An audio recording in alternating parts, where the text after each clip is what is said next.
Bonjour à tous. Le débat sur le travail dominical a refait surface ces dernières semaines avec l'autorisation d'ouvrir les magasins d'ameublement le dimanche. Alors le phénomène n'est pas nouveau. Si la loi de 1906 a reconnu aux salariés un droit au repos dominical, de nombreuses dérogations ont été aménagées pour les boulangers, restaurateurs ou encore les fleuristes. Au total, 7,5 millions de Français travaillent le dimanche. Mais la récente remise en question du repos dominical inquiète les Français. En effet, selon un récent sondage paru dans Pèlerin, 65% d'entre eux pensent que le travail dominical serait une perte pour la vie familiale, même si une majorité se dit favorable à un assouplissement de la loi dans ce domaine. Alors que dit l'Église sur le travail du dimanche? Les salariés concernés ont-ils toujours le choix de ne pas travailler le dimanche? Quelles sont les conséquences sur le lien social et familial? Toutes ces questions seront abordées dans ce KTO Magazine avec nos 4 invités sur ce plateau. On accueille tout d'abord René Poujol, bonjour. Bonjour. Vous êtes directeur de la rédaction de Pèlerin. Vous nous parlerez justement donc de ce sondage qui est paru il y a quelques semaines, un sondage assez paradoxal. Alors pour vous, en tout cas, le repos dominical est un symbole qu'il faut protéger. Absolument, on a poussé un petit coup de gueule puisque en couverture nous ayons titré « Il faut sauver le dimanche », enfin sauvons le dimanche, parce qu'il nous semble qu'il y a là un espace de liberté dans une société qui est quand même affreusement complexe et éclatée, et que c'est un espace de liberté qui est précieux pour le vécu familial, pour le vécu social, et qu'on n'a toujours pas été convaincu. J'entends bien qu'il n'y a pas le vrai d'un côté, le faux de l'autre, ou le bien d'un côté et le mal de l'autre, mais on n'est toujours pas convaincu par les arguments qui nous sont assénés. Travailler le dimanche, travailler plus pour gagner plus, bon, ça demande à être regardé de près. Quant à l'existence d'une demande de la part d'un certain nombre de gens pour faire leurs courses le dimanche, bien évidemment que la demande existe, mais le tout est de savoir est-ce qu'il faut satisfaire toutes les demandes dès lors qu'elles émergent. Après le dimanche, il faudra regarder si on peut pas ouvrir les magasins la nuit, parce qu'il y a des insomniaques qui à 2 h du matin aimeraient aller acheter les oranges ou s'acheter les médicaments. Sur ce plateau également, Jean-Yves Boulin, on va voir ça avec vous. Vous êtes sociologue, bonjour, au CNRS. Est-ce qu'on peut dire que vous défendez l'idée du travail le dimanche, mais sous certaines conditions? Disons que simpliste. Dans le débat en tant que sociologue, je ne défends pas plus l'interdiction ou l'autorisation du travail du dimanche. Ce qui me frappe, c'est que aujourd'hui, les modes de vie ont beaucoup évolué. Il y a beaucoup de conditions, en particulier autour du travail, de flexibilité, du temps de travail, etc., qui font, et surtout le fait que de plus en plus on a des couples biactifs, c'est-à-dire des gens qui travaillent les deux parents du foyer, les 2 membres du foyer adultes en général travaillent, ou c'est des foyers monoparentaux. Et tout ça fait que, en particulier dans les grandes agglomérations, on a vraiment des difficultés, il y a beaucoup de difficultés pour accéder à des services. Je parle des services en général. Je ne voudrais pas qu'on se concentre sur la seule question des commerces, et en particulier, je parle des biens culturels, des infrastructures sportives, etc. Donc je pense que là, il y a vraiment beaucoup à faire. Donc oui, je pense que la loi de 1906 est quand même très obsolète. On voit bien qu'elle a donné lieu à des tas de dérogations, ce qui fait que c'est totalement une jungle. Et c'est une jungle, pourquoi? Parce que c'est une loi homogène, nationale, qui s'applique à tout le territoire. En fait, de mon point de vue, et à regarder un petit peu à travers le travail que je fais, en particulier sur les politiques temporelles, qui sont des politiques temporelles locales, des bureaux du temps à Paris, etc. Donc j'ai contribué à l'installation de ces institutions. On voit bien que cette question-là devrait être régulée au niveau local. C'est-à-dire que c'est au niveau local qu'il faudrait pouvoir réguler ces différentes... la question de l'ouverture ou non des commerces, des musées, du dimanche, etc. On verra tout à l'heure. D'accord. Alors à vos côtés, Joseph Touvenel, bonjour. Bonjour. Vous êtes secrétaire général adjoint de la CFTC, la Confédération française des travailleurs chrétiens. Vous êtes, selon vos propres mots, plutôt partisan du repos le dimanche. Vous avez d'ailleurs lancé sur le site CFTC une pétition en ligne pour le respect du repos dominical. Alors, il y a beaucoup de signataires? Écoutez, aujourd'hui, en ligne directe, on doit être à 6000 signataires. Et puis, avec ce qui arrive sous forme papier, on a à peu près le même nombre. Donc, et elle a été lancée il y a combien de temps? Elle a été lancée il y a 2 mois et demi, de mémoire. Enfin, à vos côtés, Jean-Christophe Maisonneuve, bonjour. Bonjour. Vous êtes directeur régional d'une grande enseigne qu'on ne citera pas ici, membre du mouvement Cadre chrétien, père de 2 enfants. Vous faites partie de ces catholiques pratiquants qui militent pour le travail du dimanche, on peut dire ça comme ça? Qui milite dans le domaine du commerce. Dans le domaine du commerce. Ça a dû surprendre ça dans votre entourage, non? Un catholique pratiquant, père de 2 enfants? Non, pas du tout. Pas du tout. Pas du tout. Aujourd'hui, c'est quelque chose d'assez courant. Aujourd'hui, la messe n'est pas seulement le dimanche, il y en a le samedi soir. Le commerce, il y a un réel besoin économique et de réels enjeux économiques qui font qu'aujourd'hui, le travail du dimanche fait partie de la routine. Donc c'est possible. C'est possible.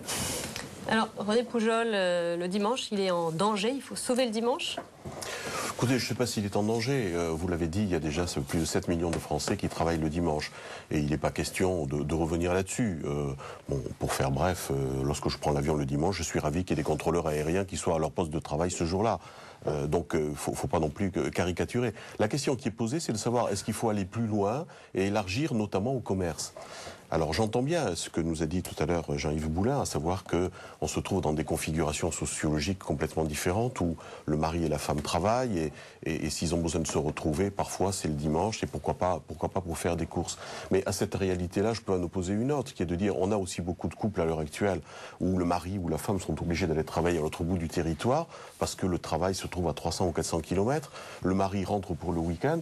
J'ose imaginer qu'éventuellement il peut y avoir d'autres projets dans le couple, voir des amis, ne serait-ce que voir les enfants, plutôt que cette espèce de dictature du commerce. J'ai l'impression que l'horizon indépassable du progrès social qu'on propose aux Français à l'heure actuelle, et notamment les plus modestes, c'est de leur dire bricorama, conforama. Ben, je suis désolé, vous avez évoqué tout à l'heure l'activité sous l'angle de la culture et sous l'angle social. Je crois qu'effectivement, on a su préserver jusqu'à présent, c'est un héritage judéo-chrétien, enfin un héritage chrétien, disons. C'est si vrai qu'au moment de la loi de 1906, non seulement on a voté le principe d'un repos hebdomadaire, mais on a précisé que ce repos hebdomadaire aurait lieu le dimanche, pas pour faire plaisir aux cathos, mais tout simplement parce qu'on constatait que c'était encore le jour où il y avait le plus de gens qui de fait se reposaient. Voilà, donc je pense qu'il peut y avoir ponctuellement des adaptations qui peuvent être faites, mais que ouvrir largement les vannes pour aller vers un travail généralisé au niveau du commerce le dimanche, je dis non. Et encore une fois, mais je laisserai le délégué CFTC défendre cette thèse-là. S'il y a un réel problème de pouvoir d'achat en France, je pense qu'il doit y avoir 110 autres manières de régler le problème de pouvoir d'achat que d'obliger les gens à travailler le dimanche. Alors, un petit mot sur le cadre juridique qui encadre ce travail du dimanche, avec une nouveauté récente au mois de décembre, un amendement qui a été voté un petit peu à la hâte, dit-on, hein, selon certains observateurs. Que dit-il cet amendement ? Oh, il est très simple, c'est un amendement d'urgence amené par la sénatrice Isabelle Debré. Et donc procédure d'urgence au Sénat puis à l'Assemblée, ce qui fait que très rapidement, ça a autorisé l'ouverture tous les dimanches des commerces d'ameublement. Et chacun jugera aujourd'hui l'urgence sociale qu'il y avait à régler le sort des canapés du dimanche matin. On n'a pas d'autres problèmes sociaux à régler en urgence au Parlement. Ce qui montre derrière le pouvoir des lobbies. Parce que c'est très clairement des lobbies qui a poussé au vote. Sinon, qu'on nous explique ce qui s'est passé. Et puis, il y a eu une conséquence qui est quand même magnifique, c'est que il y avait une convention collective de l'ameublement qui précisait que les salariés amenés à travailler exceptionnellement le dimanche devaient être volontaires et être payés double. Avec cette loi, ce n'est plus exceptionnel, c'est habituel. Ce ne sont plus des volontaires. Ils ne sont plus payés double. Ça s'appelle une loi de régression sociale où il n'y a même pas le travailler plus pour gagner plus, c'est travailler plus pour gagner moins. C'est quand même magnifique. Jean-Yves Boulin, ça change tout pour les salariés, les salariés de ces magasins d'ameublement aujourd'hui, cet amendement, il a une conséquence concrète et importante. On pourrait dire que c'est une loi qui s'adapte à une réalité qui existait en particulier dans la région parisienne et autour des grandes villes, c'est-à-dire les magasins de meubles. Alors avec en plus des conditions complètement opposées et diversifiées, c'est-à-dire qu'on pouvait avoir une enseigne, dans la même enseigne, un magasin qui était ouvert et un autre qui était fermé parce que les organisations syndicales avaient fait un recours, mais sur un magasin, mais pas sur l'autre. Donc s'il y a recours, ça veut dire qu'il y a des gens qui ne respectaient pas la loi et que les organisations syndicales dans la République ont dit la loi se respecte. Oui, c'est le fond du problème. C'est un des fonds du problème. Comment peut-on accepter en France aujourd'hui que des gens nous disent je m'assieds sur la loi, je ne la respecte pas, mais j'ai une bonne raison, je fais de l'argent. Mais C'est par la loi. C'est exactement ce que fait le braqueur de banque. Le braqueur de banque, il n'y va pas pour faire de la peine à la guichetière, il va pour gagner de l'argent. C'est immoral, c'est inacceptable. Mais il y a des Et je punitions. ne comprends pas qu'on puisse avoir un débat qui nous dise... Il y a des gens qui sont dans l'illégalité, ils s'assiedent sur la loi et sur les textes. Bravo. Non, mais ils est-ce qu'ils ne sont pas punis, ces gens-là? Est-ce qu'ils ne sont pas punis? Non, ils ne sont pas punis. Ben si, ils étaient. Il y a des pénalités. Dans Il y a ces des cas-là, pénalités. s'il y avait une plainte, ils devaient payer, il y avait des astreintes, ils devaient payer. Mais la question posée, y compris pour le mouvement syndical, c'est pourquoi, alors que dans les deux cas, on était dans l'illégalité, que ce soit le magasin du Sud et du Nord, je ne donne pas l'enseigne, mais tout le monde a compris, pourquoi un était fermé et l'autre ouvert? Parce que simplement, effectivement, dans les deux cas, la loi n'était pas respectée. Simplement, soit les organisations syndicales y allaient, soit elles n'y allaient pas. Et c'est ça qui me frappe, moi, dans le débat actuel. C'est que sur certains secteurs, alors moi, encore une fois, je n'ai pas envie de prendre parti, il y a deux choses, si vous voulez, qui me paraissent importantes. C'est qu'un, le dimanche, dans nos sociétés, je pense qu'il ne faut pas le banaliser, il ne faut pas que ça devienne une routine en termes de... Il ne faut pas banaliser ce jour, le dimanche ne doit pas devenir comme les autres jours de la semaine. Et pourquoi d'ailleurs? Je dirais que ça pourrait être un autre jour. Pour les musulmans, ça sera le vendredi. Pour les juifs, ça sera le samedi. Donc il y a là, chaque société, chaque culture a produit son propre jour de repos, son propre Shabbat, sur le 7e jour. Ça vous le rattachez aux racines chrétiennes Bien sûr, françaises. oui. Là, en 351, Augustin, c'est pas Constantin qui décide que le dimanche sera jour qui sera dédié au Seigneur, etc. Et donc on ne travaille pas ce jour-là. Il y aura des vicissitudes multiples et variées.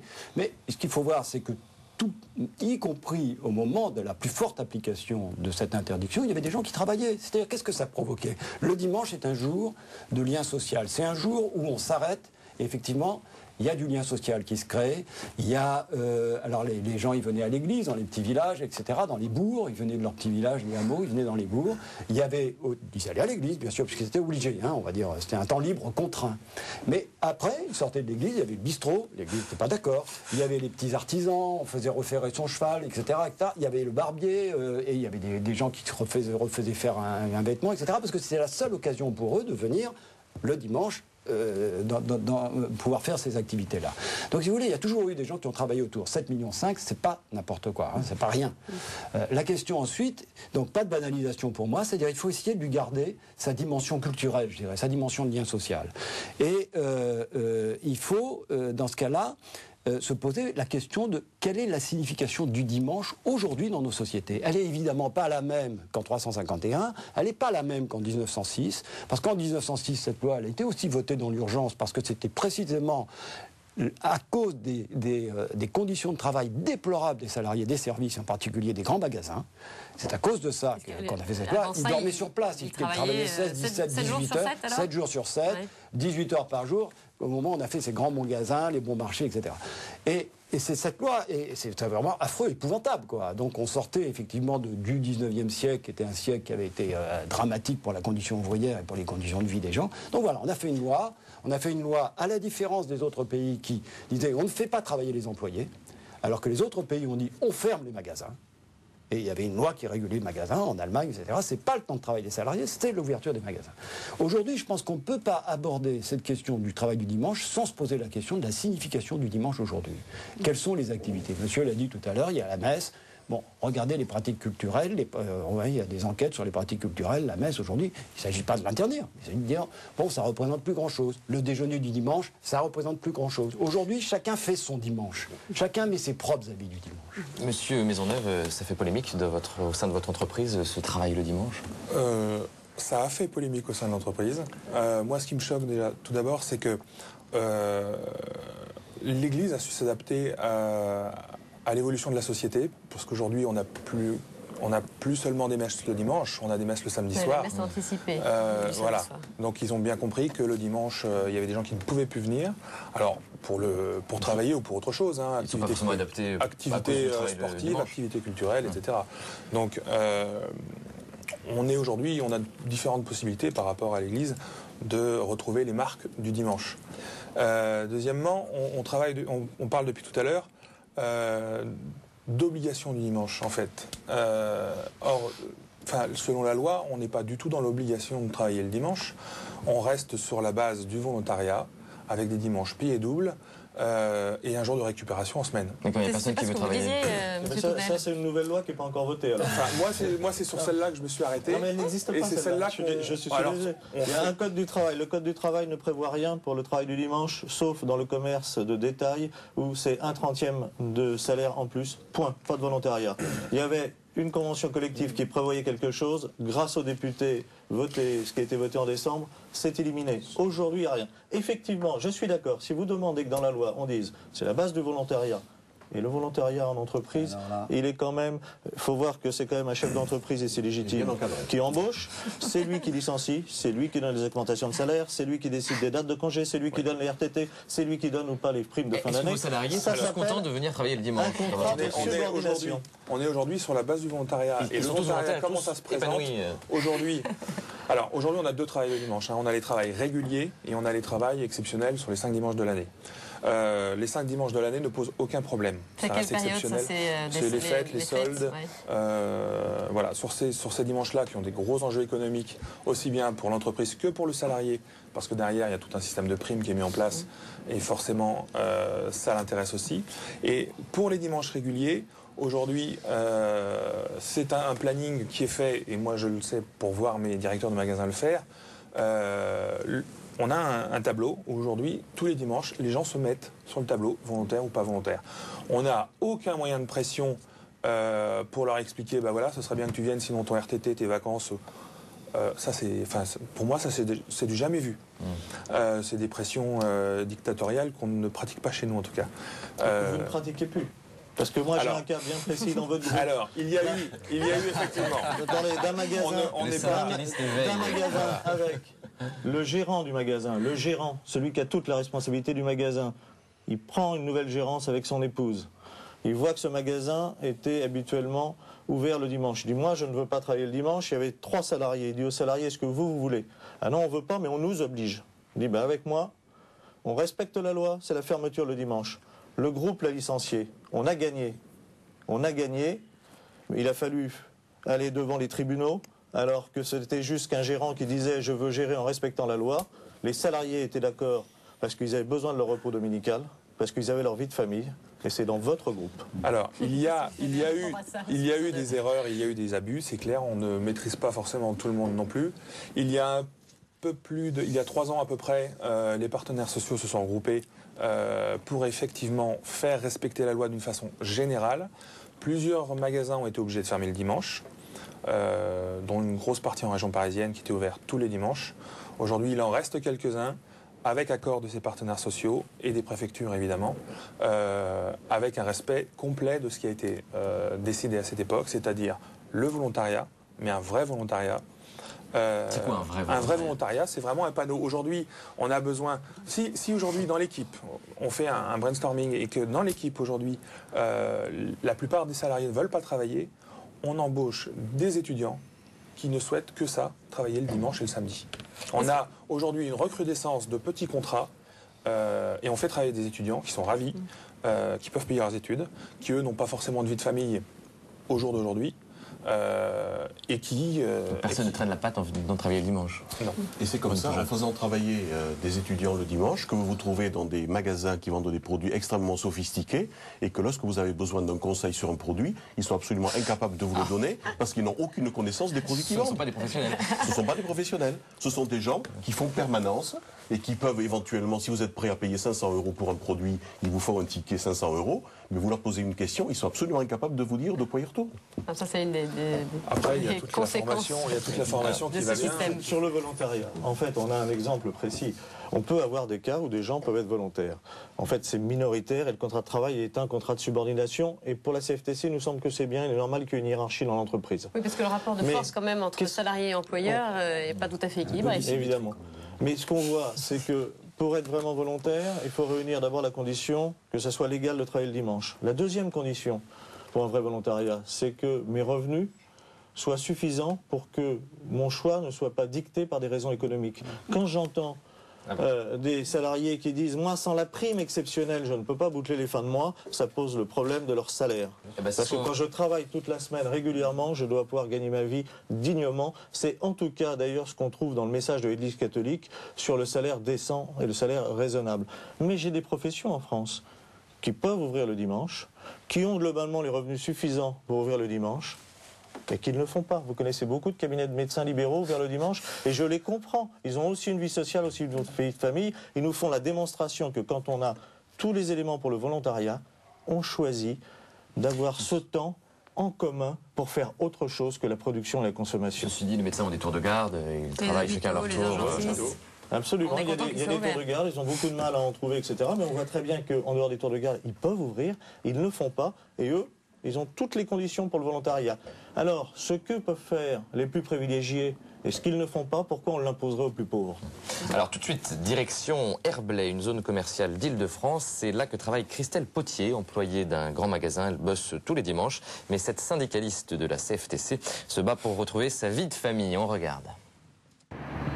Un dimanche matin à Herblay, petite ville du Val d'Oise.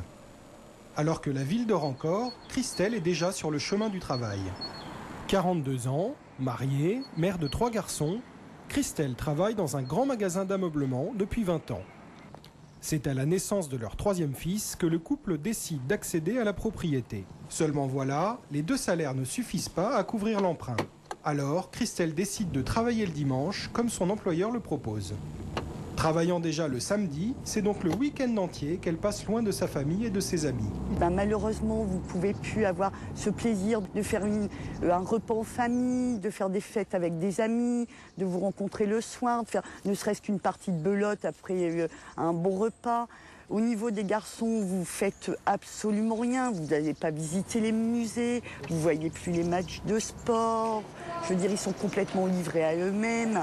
Livrés à eux-mêmes, ces enfants le sont, car leur père, travaillant dans la restauration, est lui aussi absent le week-end. Seul problème, leurs jours de repos ne sont pas les mêmes. On s'est même vu échanger nos enfants sur un palier d'appartement parce que lui arrivait à 3h30, moi je prenais la relève à 3h30 et on se rencontrait, on se retrouvait. La famille ne se retrouvait que pendant les 5 semaines des vacances. C'est des moments sacrés, c'est des moments où on n'oubliera jamais. C'est la vie familiale, on n'en a qu'une de famille, ça il ne faut pas l'oublier. Et elle est sacrée.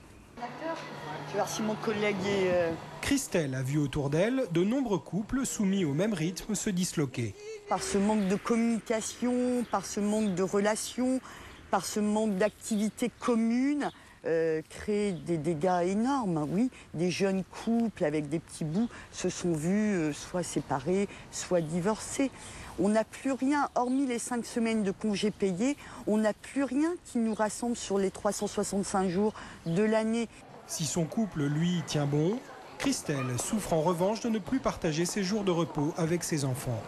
J'ai quand même la chance d'avoir le mercredi et que le petit dernier ne va pas en cours le mercredi après-midi. Sinon, effectivement, je me retrouve seule à la maison.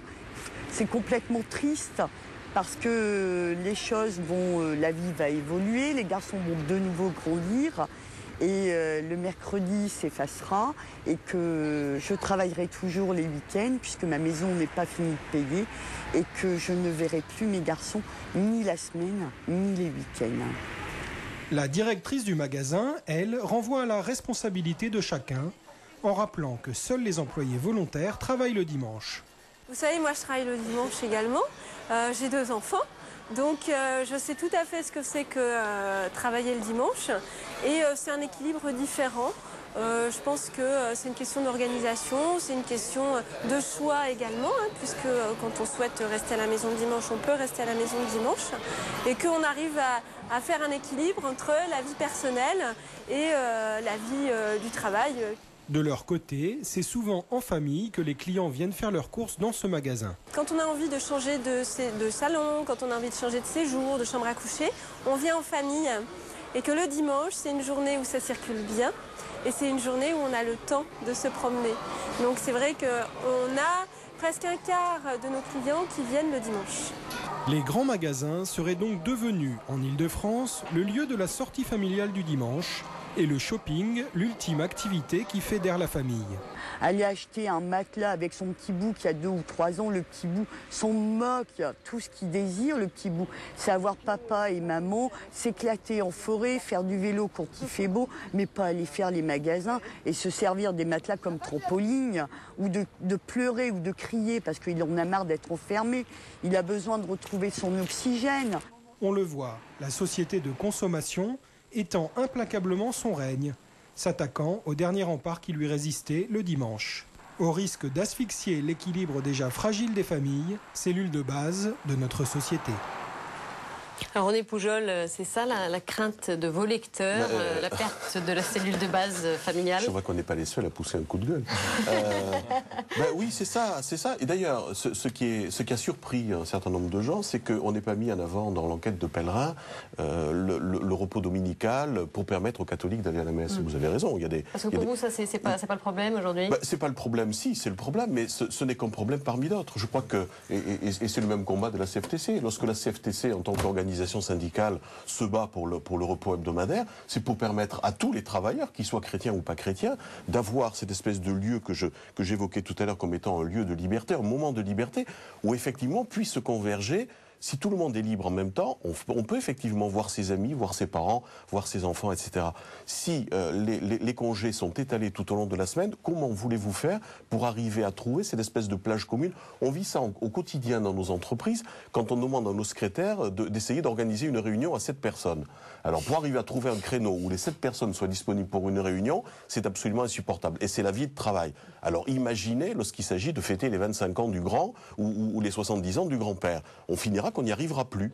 Et ce ne sera pas uniquement dommageable pour les cathos qui ne pourront plus pratiquer à leur manière, ce sera dommageable pour l'ensemble de la société française, dont on a l'impression que le seul horizon, encore une fois, qu'on lui propose, c'est de produire et de consommer. Alors qu'il y ait des besoins, qu'il y ait des gens qui souhaitent avoir des magasins ouverts le dimanche, bien sûr. Mais la question est de savoir, est-ce que chaque fois qu'un besoin ou un désir comme ça est exprimé, est-ce qu'il faut se précipiter pour répondre de manière positive? Je dis une dernière chose, le débat a eu lieu au Conseil économique et social. À ma conséquence, le Conseil économique et social en France est un lieu où, à parité, les employeurs, les syndicats, les associations sont représentés. Le Conseil économique et social a rendu un avis défavorable à l'extension de l'ouverture des magasins le dimanche. Alors pour en revenir rapidement au sondage que vous avez fait il y a quelques semaines auprès des Français, il y a quand même une petite contradiction. D'un côté, ils sont plutôt inquiets, effectivement, par rapport à cette atteinte à la vie familiale et sociale, mais en même temps, ils sont quand même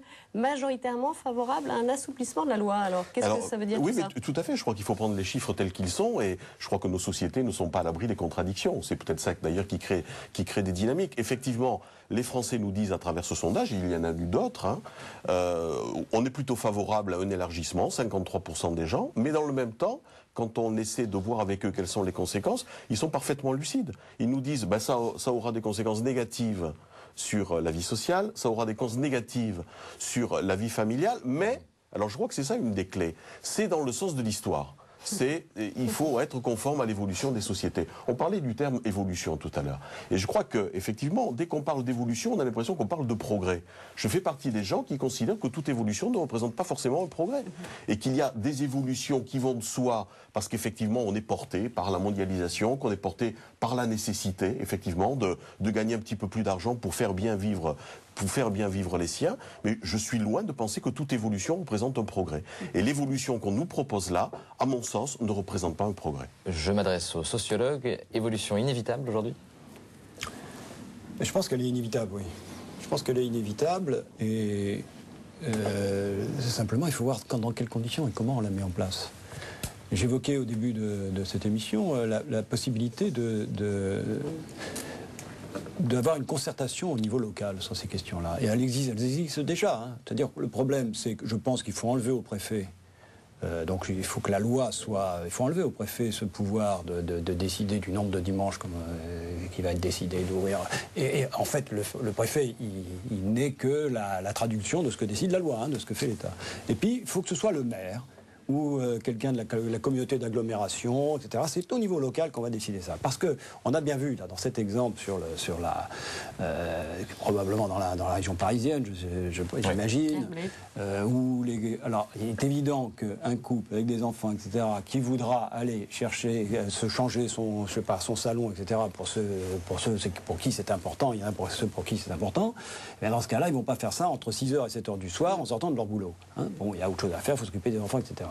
Donc, bon, une fois qu'ils l'auront fait une fois, ils l'auront fait une fois. Ils auront changé leur salon, ils ne vont pas le changer tous les dimanches. Donc, sur la question de ça va relancer la croissance, c'est complètement faux. C'est évident que... Un quart des clients le dimanche, un quart des clients de ce magasin viennent le dimanche. Mais ils ne vont pas les autres jours, ils n'ont qu'à fermer les autres jours dans ce cas-là. Je veux dire, il y a sûrement des moments où ce magasin est complètement désert. J'imagine qu'un lundi matin, il n'y a pas un chat dans ce magasin, quoi. Bon, donc on fait venir des gens par une sorte de présentéisme par rapport à la possibilité, etc. On n'a qu'à se concentrer sur le moment où les gens sont libres. Et puis à ce moment-là, vous voyez, moi je suis pour le repos hebdomadaire. Je ne suis pas pour le repos fatalement dominical, mais en tous les cas, le repos hebdomadaire. Et ça me paraît important. Ensuite, cette dame le disait, le mercredi, voilà. Donc elle pense au mercredi. Là, la question ensuite est comment s'est organisée la société par rapport à ça ? Comment elle s'organise? Et moi, je pense qu'effectivement, si le lieu, et je pense que ça existe aussi, si ces lieux de commerce, de consommation, etc., sont devenus des lieux de promenade du dimanche, ils sont devenus des lieux de promenade du dimanche, en poussant le caddie, ou parfois les mains vides, les gens y rentrent, ils se promènent, ils ressortent. C'est un peu triste quand même. C'est très triste. C'est pour ça qu'en alternative, si on pouvait travailler sur la question de l'ouverture des musées, des bibliothèques, je vais vous donner un exemple très simple. Aux Pays-Bas, les bibliothèques municipales sont ouvertes le dimanche. Ça a mis du temps, il faut vraiment aller dans une bibliothèque à Amsterdam, une bibliothèque municipale, ou à Utrecht, n'importe quelle ville des Pays-Bas, pour voir quel rôle ça a amené en termes de lien social. Les gens, ils vont par ethnie, ils vont discuter, il y a les journaux. Ça change complètement la physionomie de la bibliothèque. C'est plus la bibliothèque comme avant, où on va prendre un bouquin, on repart, ou une bibliothèque où on reste. Ce sont des lieux de convivialité, des lieux où les gens se retrouvent, là parce qu'il y a des lieux. Il y a des lieux qui sont alternatifs à la chapelle du commerce et à la chapelle de l'église, sont des lieux de culture. Et là, il y a ça. Au début, les employés des bibliothèques néerlandaises étaient assez opposés, bien sûr, en disant... Et là, ils sont plutôt positifs, à condition, là aussi, de respecter les questions qui sont des questions de volontariat. Mais le volontariat dans un pays comme la Suède ou dans un pays comme les Pays-Bas, c'est un volontariat qui n'a pas la même signification que dans les pays latins. Je suis désolé. Joseph Pounel, vous voulez réagir? Oui, je suis heureux d'entendre défiler le programme de la CFTC. Donc, parce que nous, dans nos demandes, évidemment, nous, ce que nous disons, il est essentiel de préserver un temps où la consommation et la production sont entre parenthèses pour permettre pour chacun d'exprimer autre chose que le matérialisme. Et ce temps, c'est là où je suis en désaccord avec vous, c'est le dimanche chez nous parce que ça doit être un temps collectif. Et je ne peux pas fonctionner en collectif en ayant des jours de repos qui tournent. Si je fais partie d'une chorale, si je fais partie d'un club de rugby, on a besoin de se retrouver le même jour ensemble pour s'entraîner, pour jouer et avec les spectateurs qui sont là. Si le quart des spectateurs est libre le mercredi, l'autre le jeudi, un tiers des joueurs le vendredi, ça ne fonctionne pas. Par contre, nous, ce que nous disons, c'est qu'il nous semble inacceptable de voir, comme je le vois quasiment tous les dimanches, de mon bureau, parce que je viens bénévolement quelquefois le dimanche au bureau, mais je suis bénévole, c'est un engagement syndical, et je vois un stade sous mes fenêtres, fermé, avec des gamins qui tapent dans le ballon dans la rue. Et je me dis, là, on a un effort à faire. Là, le lien social doit pouvoir se recréer. Mais on exprime autre chose, l'enjeu aujourd'hui. Et je comprends les commerçants qui disent, moi, je veux ouvrir plus pour faire plus d'argent. C'est leur rôle.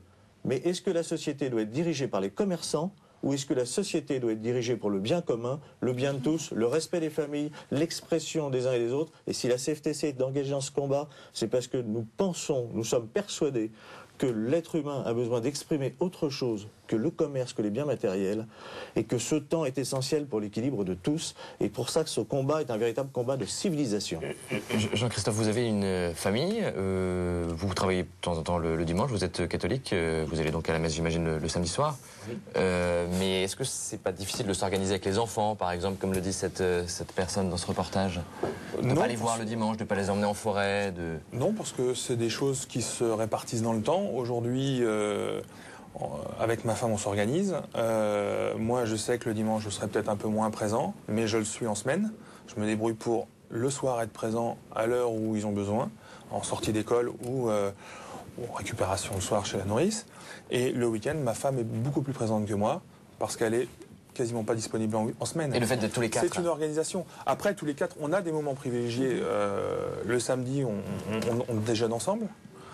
Et le dimanche, les journées sont soit plus courtes, d'une manière générale, les magasins sont pas ouverts sur les mêmes tranches horaires qu'en semaine, et on garde ces moments-là. C'est une question d'organisation. Vous n'avez pas eu l'impression de faire un choix professionnel au détriment de la famille? On fait un choix par moment. Enfin, moi, j'ai la chance de le faire ponctuellement. Je le dis la chance aujourd'hui parce que je choisis.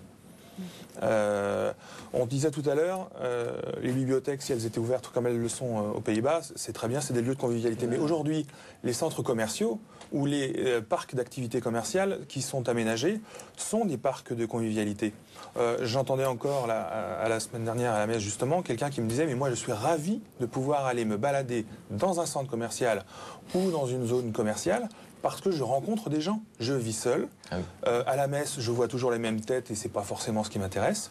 Et quand je vais me balader, c'est pas forcément pour faire du shopping, c'est aussi pour rencontrer des gens. Il y a des lieux de restauration, il y a des zones d'aires de jeu pour les enfants. Aujourd'hui, tout s'aménage pour que ces centres d'activité qui ont certes pour but de faire du profit, ça c'est indéniable, c'est la motivation première, mais derrière, il y a tellement de choses derrière, parce qu'aujourd'hui, on permet à des temps partiels de faire des heures en plus, ce qui ne leur serait pas permis si on ne pouvait pas ouvrir le dimanche, parce que le dimanche, c'est pas une récupération de la clientèle de la semaine, c'est une clientèle en plus. Et si nous, on ne la capte pas, c'est le voisin qui la capte. Alors, ouais, parce que moi, il faut être pas d'accord avec ça. Il n'y a pas de clientèle en plus. On a l'impression qu'on vit dans un monde où les gens ne bénéficient pas du samedi, n'ont pas de RTT, n'ont pas 5 semaines de congés payés et qui doivent aller obligatoirement le dimanche pour aller acheter. Parce que c'est ce jour-là. Mais c'est complètement inexact. C'est une constatation. Par contre, il y a une puissance commerciale très forte pour inciter les gens. Quand je vois un grand centre commercial qui dit « j'ouvre tel dimanche avant les fêtes » et si vous venez le dimanche, moins 50% sur les jouets, comment ça non? C'est Leclerc et Herblay. Ne dites pas non, j'ai la publicité. Donc je vous dis, moins 50% pour les jouets le dimanche. Je trouve d'abord comment le commerce de proximité peut résister à un impact commercial comme celui-là. Il ne peut pas. L'artisan, le commerçant, est-ce qu'il peut ouvrir quand lui, il travaille, est-ce qu'il peut ouvrir 7 jours sur 7? Eh bien non, parce que lui aussi, il a besoin d'une vie de famille, il a besoin d'une vie sociale, il a besoin de ce temps. Et je ne vois pas pourquoi on leur imposerait une vie qui n'est plus une vie. Mais c'est vraiment ce choix de société. Et la clientèle, est-ce qu'on construit une société en empilant les égoïsmes? Parce qu'effectivement, chacun, à un moment donné, peut se dire « j'ai oublié d'acheter une clé de 10, on est dimanche, je veux bricoler, je vais y aller ». La civilisation, la société, c'est aussi faire des efforts et avoir des règles les uns pour les autres. Et l'empilement des égoïstes, c'est destructeur. Et il faut se dire, eh bien, si je fais un effort parce que j'ai envie, parce que le matraquage commercial m'incite à, j'ai un peu de recul, et j'offre un dimanche à une famille. Et comment s'organisent les gens qui sont monoparentaux? Ils laissent les gamins dans la rue, ils les mettent à la collectivité. Ceux qui sont monoparentaux et qui ne peuvent pas travailler ne travaillent pas le dimanche. Ça veut dire qu'eux n'ont pas le droit à la prime. Ça veut dire que vous jouez sur ceux qui ont besoin. Ben oui, ils ne peuvent pas travailler le dimanche parce qu'ils ont leurs enfants. C'est-à-dire qu'encore une fois, les plus faibles sont sanctionnés. Eh ben moi, c'est pas la société que je veux. Pas du tout, puisqu'on a aujourd'hui des gens beaucoup plus faibles. Aujourd'hui, on ne se pose pas la question pour savoir si quand vous êtes malade, et que vous allez voir une infirmière, vous êtes ravi qu'elle travaille le dimanche? Oui, parce que je considère que des métiers comme infirmière, comme policier, il y a des métiers d'utilité publique qui sont là. Je le dis, les métiers culturels, et ça fait des jobs pour les jobs. Les métiers d'étudiants, je pense que tout ce qui est équipement sportif, culturel, on a là... les jobs d'étudiants, ils peuvent être là. Mais pour un étudiant, il me semble que ça soit mieux qu'il travaille dans une bibliothèque. D'abord, ce qui est mieux, c'est qu'il ne travaille pas le dimanche, c'est qu'il ait une bourse suffisante pour mener ses études. C'est déjà ça le vrai choix de la société. Pour celui qui doit travailler, il me semble mieux qu'il soit dans un espace culturel. Là, Paris vient d'ouvrir quelque chose qui va être ouvert tous les dimanches avec l'accueil pour les familles. Ça, il faut le développer. Ça, on en a besoin. Ça, on n'en a pas assez.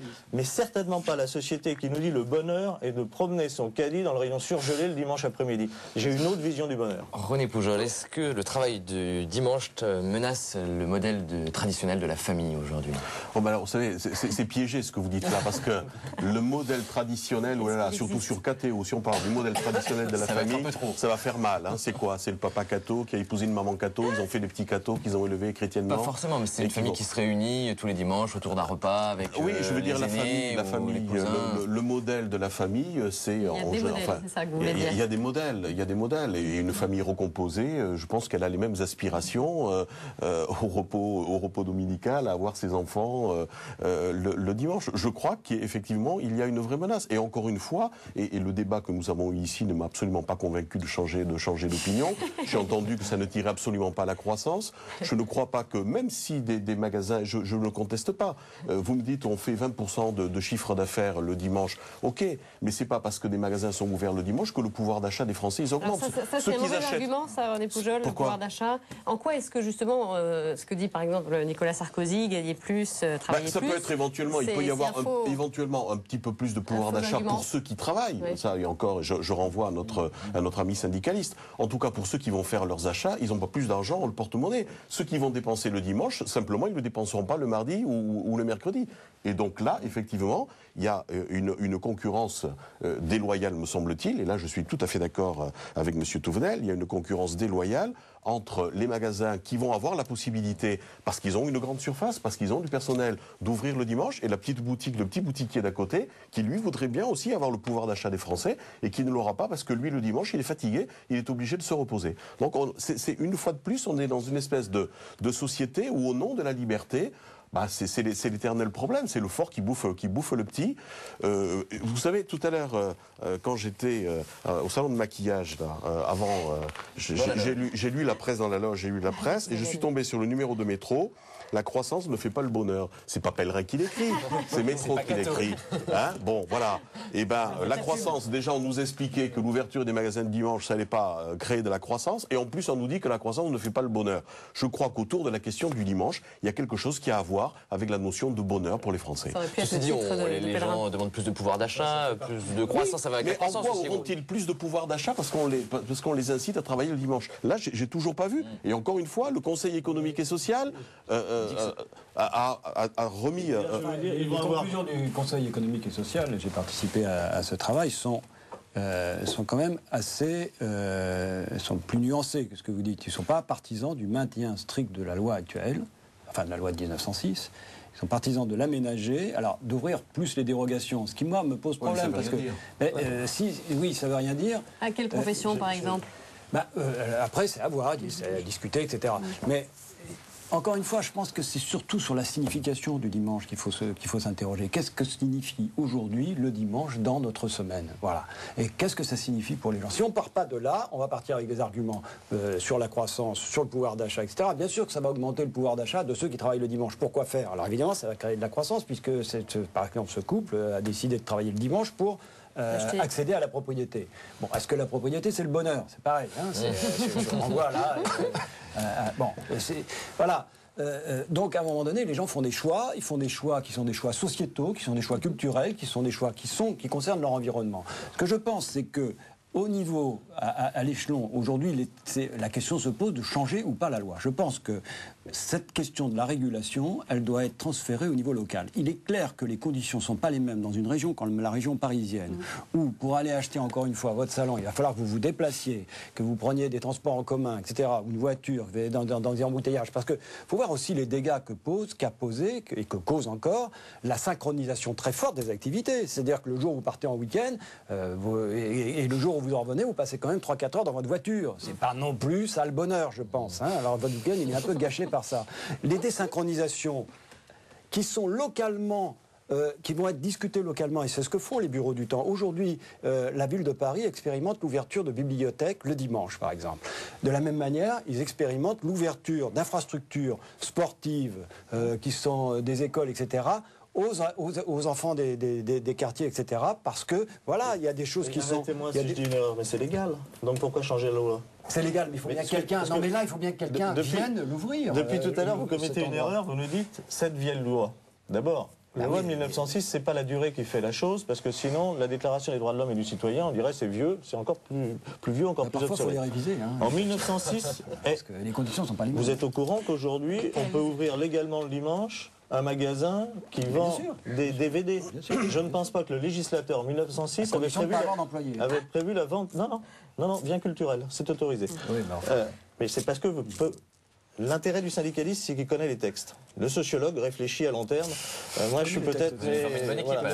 Donc, en 1906, qu'est-ce qui a été fait? On a posé un principe, et non pas une interdiction. On a posé le principe de donner, je donne le repos aux salariés. Ce principe a évolué, les textes ont évolué, ils ne sont pas figés. Il y a eu des dérogations. À mon sens, il y en a trop. Il faut sans doute en supprimer. Et je constate d'ailleurs avec étonnement que ceux qui nous disent d'une part qu'il y a trop de dérogations, ils veulent en supprimer, ils veulent en rajouter. Il n'y a pas de cohérence dans le camp de ceux qui veulent l'extension. Alors, qu'est-ce qu'il faut faire?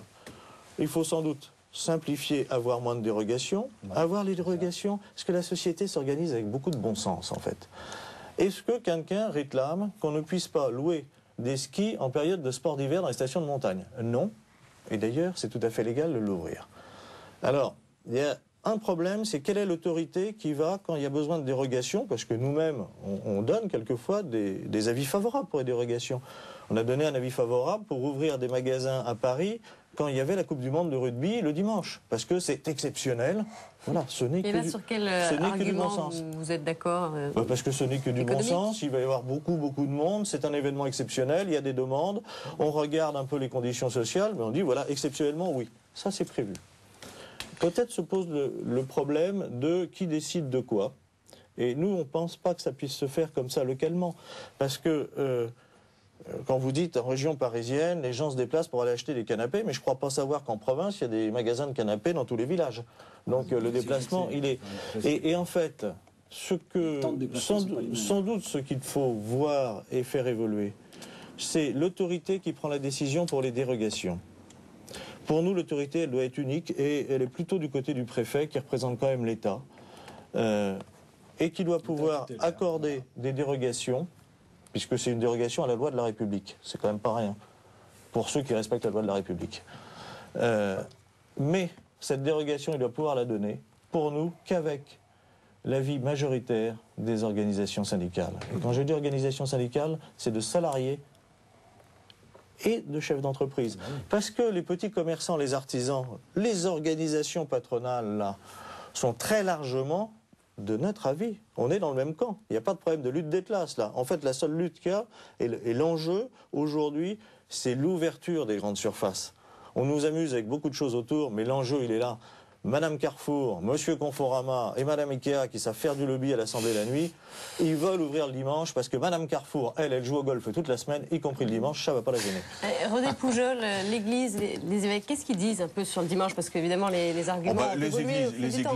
Les églises se battent bec et ongle pour la préservation du dimanche. Et je constate d'ailleurs qu'elles ont le soutien des musulmans et des juifs. Et que là, pour le coup, je ne parle pas d'œcuménisme, évidemment, mais en tout cas, il y a un dialogue interreligieux qui fonctionne bien à ce niveau-là. Qu'est-ce qui l'inquiète alors par rapport au dimanche?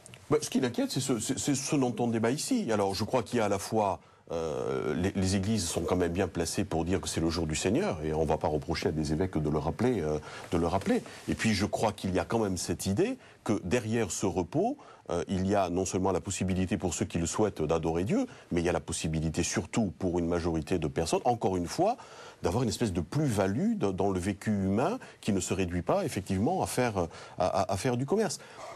Bien évidemment qu'on n'arrête pas l'évolution, on parlait tout à l'heure d'évolution. Le sentiment que l'on a quand même à l'heure actuelle, c'est que ce qui traîne, ce qui fait l'évolution de nos sociétés dans ce monde occidental, c'est uniquement la consommation. Et je ne sais pas si le sociologue ratifiera ce que je vais dire, mais on a quand même l'impression que l'intérêt supérieur de tout ce monde marchand, c'est finalement que l'individu se retrouve tout seul.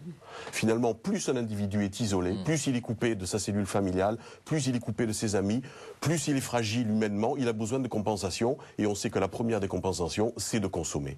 Et je crois que derrière, que ce soit conscient ou inconscient, derrière cette évolution de notre société, il y a surtout, séparons les gens des uns des autres, parce que comme ça, on va les récupérer dans nos boutiques. On est passé des églises aux maisons de la culture, cher André Malraux, les maisons de la culture, parce qu'on n'a pas su investir l'argent qu'il fallait, sont en train de fermer les unes après les autres. Les églises sont plus ou moins pleines à certains moments de la semaine, et tout le monde va se retrouver dans des centres commerciaux d'ici quelques années. C'est le sens de l'histoire. Alors moi, je dis aux tenants de la culture, et je dis à nos pères les évêques, plutôt que de vouloir à tout prix faire en sorte que les gens aillent dans les églises, commençons à nous poser les questions de savoir comment on pourrait faire en sorte que les chrétiens aillent dans les centres commerciaux, faire de l'animation, dire des choses, faire de l'évangélisation, pourquoi pas. Si les gens ne viennent pas à l'église et que l'église ait quelque chose à dire ou que les chrétiens aient quelque chose à dire à ces gens qui vont parce que l'attraction sera dans les centres commerciaux, eh bien, je crois qu'il va falloir qu'on se prépare. On va aller dans les centres commerciaux. Après tout, il y a bien des aumôneries dans les aéroports. Donc, allons dans les centres commerciaux. Sur les zones de marché et les zones de... C'est du relais chrétien. Il y a des établis le dimanche, bien sûr, à la place de la messe, où il y a des personnes qui aujourd'hui communiquent sur l'évangile. Parce que le dimanche, c'est le fondement et le noyau de toute l'année liturgique, nous dit le catéchisme de l'Église. C'est quelque chose qui n'est pas en contradiction avec le fait de travailler le dimanche pour vous, catholiques pratiquants? Non, parce qu'aujourd'hui, alors certes, selon la Bible, le 7e jour, c'est le jour de repos, etc. Mais il faut avancer aussi. Enfin, on ne peut pas rester figé à ce qui a été dit il y a 2000 ans. Aimez-vous les uns les autres, c'est trop vieux.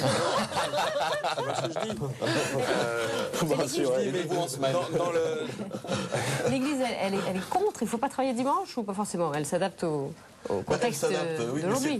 Là aussi, c'est piégé, elle est bien obligée de s'adapter. Comment voulez-vous faire autrement? En même temps. Auparavant, elle avait le monopole du travail le dimanche. Avec les curés qui travaillaient le dimanche. Vous nous avez démontré que c'était pas exact, d'ailleurs. Je suis d'un organisme laïque. Je n'ai pas compétence pour répondre au nom de l'Église. Mais il y a quand même une question précise. Il y a des textes qui s'appellent le catéchisme, chacun peut le lire. Il y en a un qui s'appelle le compendium, qui est très précis. Pour les catholiques, il n'y a pas de question. Les catholiques, le dimanche et le jour du Seigneur, ils doivent le consacrer à leur vie spirituelle et aussi au service des autres. C'est dans le compendium. Allez visiter les autres, allez visiter les autres. On terminera comme ça. Merci à tous les quatre de votre participation. Merci à vous. Et voilà, évidemment, si cette émission vous a intéressé, si vous souhaitez réagir, commenter ce qui a été dit aujourd'hui, n'hésitez pas. Vous pouvez le faire sur le site réaction@kto.tv.com. Et puis, bien sûr, vous pouvez regarder cette émission également en ligne sur le site internet de KTO. À très bientôt pour un nouveau rendez-vous de KTO Magazine. Au revoir.